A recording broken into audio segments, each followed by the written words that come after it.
Putting these records out is a gift for me because I'm not only a voice for myself, but I'm a voice for people who can't express themselves like that. But I don't know if they'll quite understand how much, like, I have to be in the studio. Yeah. Do you be yourself and make sure that you love being yourself? I'm my worst critic. It's really about me challenging myself. My release therapy is writing the music. And have a composed mentality on how to approach music. I can either pimp this situation or I can fall victim to it. I wrote these raps in my mama's kitchen, and I done went around the world and y'all singing these raps that I wrote in the kitchen. That's crazy. It blew my mind away. And I see the people in the front row reciting these lyrics. Now I see that, these words just not for, me and my friends. It's people that actually connect with them that I've never met. Hello, artists, I have something for you.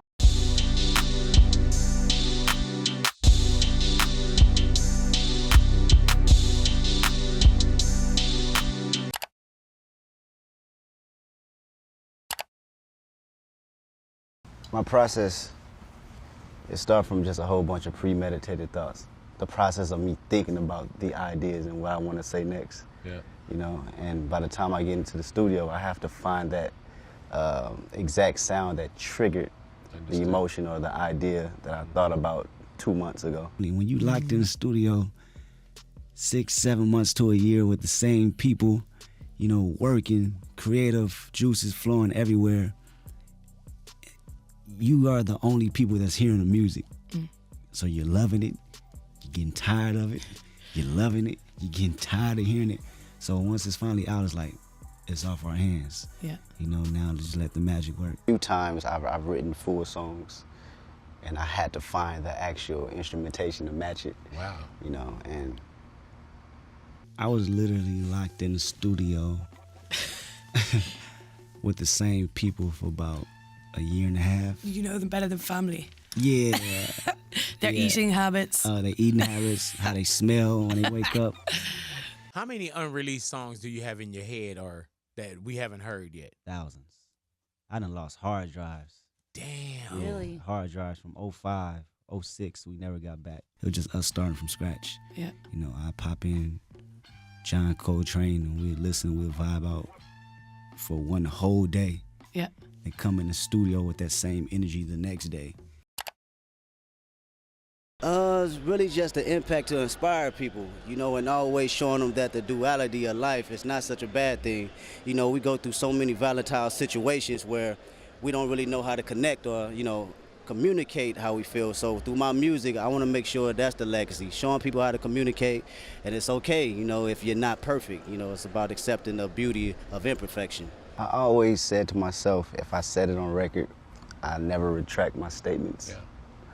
Yeah. Because it's my self-expressions. Putting these records out is a gift for me because I'm not only a voice for myself, but I'm a voice for people who can't express themselves like that. All I can, do is continue to be an actual human being and then to show them that, I go through the same emotions and the same, feelings that y'all go through. Yeah. So if they, put that as being the leader of this generation, then so be it, because all I can do is express myself and hope you take something from it. It's more like my views rather than trying to throw it on a listener. And I think that's my biggest connection with my audience and why it connects the way it do, because it's not necessarily preachy. It's just my own ups and downs and trying to figure myself out, as well as going through these times of traveling the world and my own experiences and putting them all into one. You can look at a person, you can have a conversation with them, and if whether it's the music or who they identify themselves with, if it comes from an organic place, a real place. And we call the consumers, we've been told to call the consumers dumb, but they're not.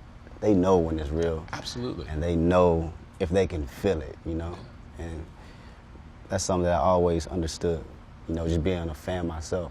When I looked at, still to this day, when I look at my certain aspirations as far as artists, when I look at Eminem, when I look at Jay, I felt, the stories they were telling, whether it was fictional or not. These ideas that they was putting down made me believe, you know, and everything that they were saying, because it just came from a space of whether a realistic point or just their imagination being so strong.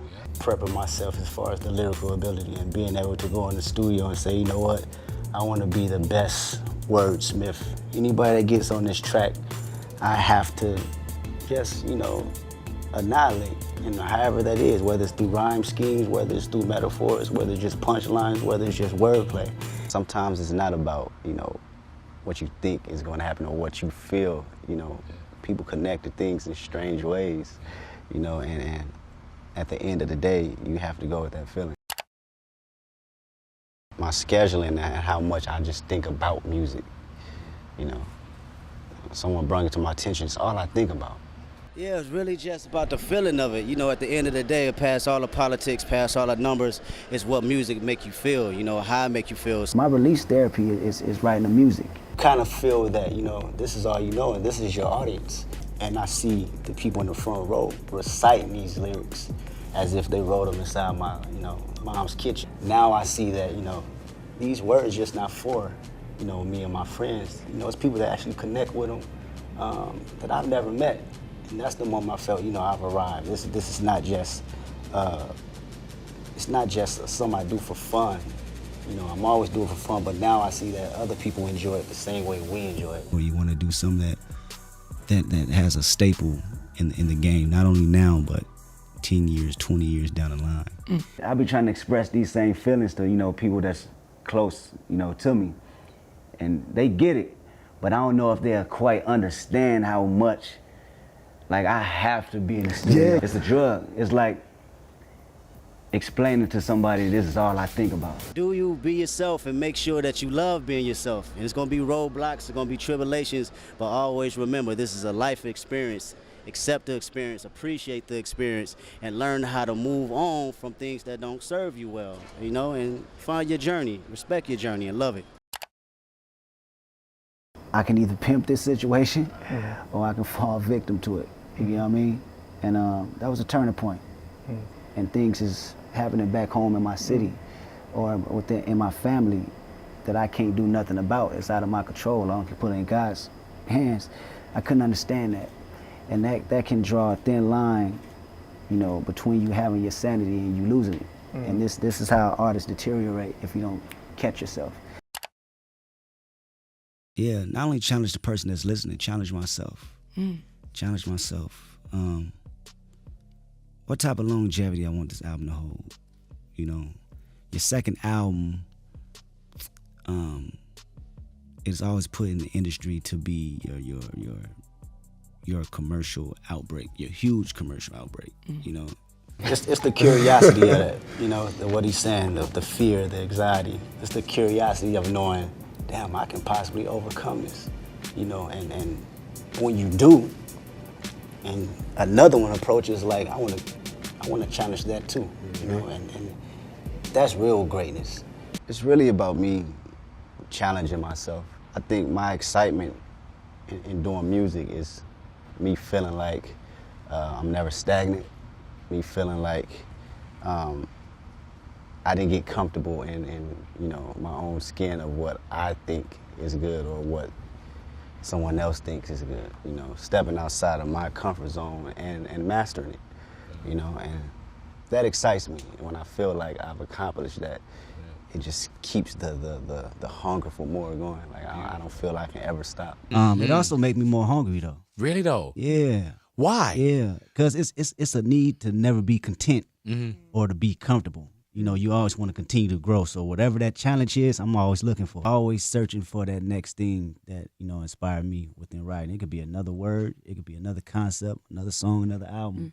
But it's just a challenge. It's just a search to write that perfect verse or that perfect song. I probably will never get it, but I know one thing's gonna keep me driven to keep going hard.